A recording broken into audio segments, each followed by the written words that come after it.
Hi, this is Charlie from Vintage Speed.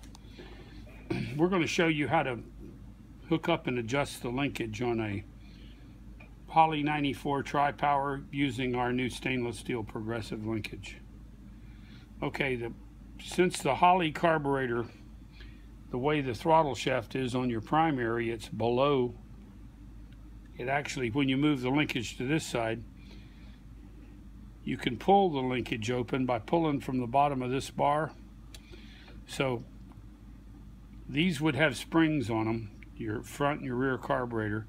If you look at my other video, it shows you how to put the springs on your secondary carburetors. For this video, we're just basically going to show you how to hook the linkage up. Okay, if you want to use your pull from the back and pull your secondary carburetors open, then you put your actuator pin on the rear and your slide bar here.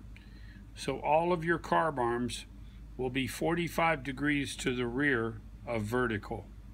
So put the two end carbs, your secondaries, and your primary arm to the rear. And our linkage uses a 1032 threaded rod which goes all the way through. And if you told us what you were putting this on, we normally have this pretty close to what you need, but if you do need to shorten it or a little bit, there is adjustment on it to lengthen it, or you can shorten the rod by just taking one end loose and cutting the threaded rod off and cut the sleeve off and shorten that till you get it. Here's the procedure. First thing you want to do is you can put your carb arm here. You can put your actuator pin through. You want to tighten the nut. These are nylocks, so they stay where you put them. You want to tighten this down to where it's snug and back it off a little bit just so this pin rotates. Loosen both of these locking collars so that you can and I'll show you the procedure for adjusting the linkage.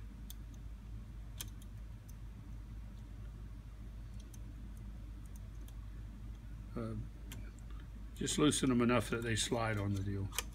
All right. Okay, with everything facing 45 degrees to the rear, go ahead and hook this up and put this rod on. Leave this end loose.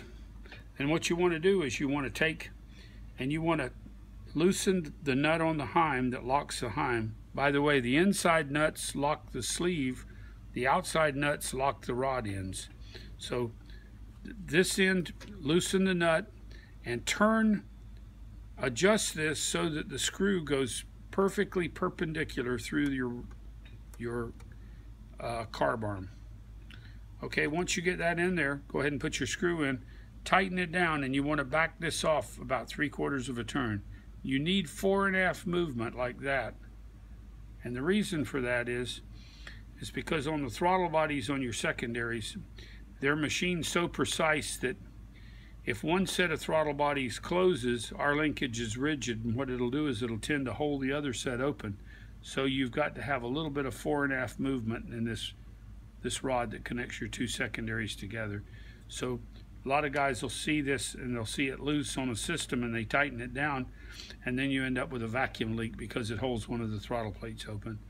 The way the factory did it on the GM tri-powers, which I thought was kind of a hokey way of doing it, they actually slotted the carb arm so that the rod could move back and forth in it. But we find that this works really good with the joints and it locks it into place.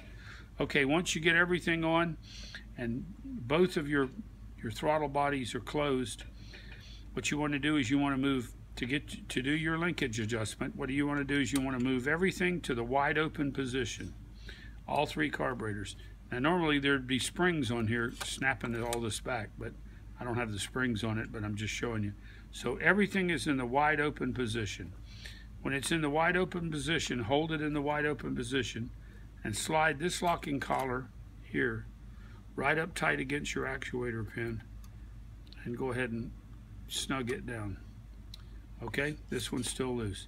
Now you want to bring everything back to curb idle and make sure that your choke is completely open on your primary carburetor, so that this is not on the fast idle cam. Once they're back and everything's in the closed position, then you can slide this arm down, and usually what I do is I'll leave it about 1/8 of an inch off the actuator pin and tighten it down. This is just a safety. The linkage will work without it. What this does is allows you, if anything should stick, you can kick your gas pedal and knock your linkage back closed. So the way this will operate then, that's fully adjusted. You'll run 65% on your center carburetor. You'll be 65% open. You'll open your end carburetors, and all your carburetors will reach wide open at the same time. So that's just the way the linkage works right there.